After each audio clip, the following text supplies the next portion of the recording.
கீழடி ஆய்வுகளில் இருந்து கிடைத்திருக்கிற தரவுகளை இருட்டடிப்பு செய்யும் நோக்கில் இந்திய ஒன்றிய பாஜக அரசு திட்டமிட்டு செயல்படுகிறது.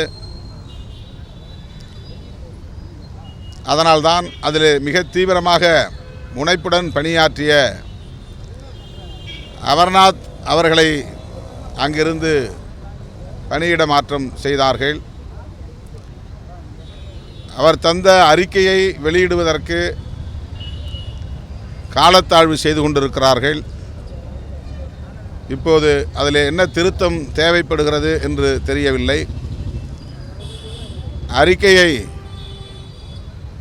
வெளியிட வேண்டிய பொறுப்பு இந்திய ஒன்றிய அரசுக்கு இருக்கிறது. சமர்ப்பிக்க வேண்டிய கடமை ஆய்வாளர்களின் கடமை.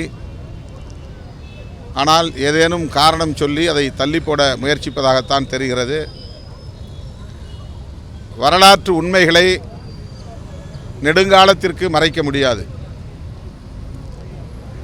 தற்காலிகமாக திட்டமிட்டு அவர்களின் அதிகாரத்தை பயன்படுத்தி மறைக்கவோ அல்லது திரித்து சொல்லவோ முயற்சிக்கலாம். ஆனால் உண்மை எப்போதும் உண்மையாகவே இருக்கும், அது வலிமையாக இருக்கும், உரிய நேரத்தில் அது வெளிப்படும் என்பதை வரலாறு அவர்களுக்கு உணர்த்தும்.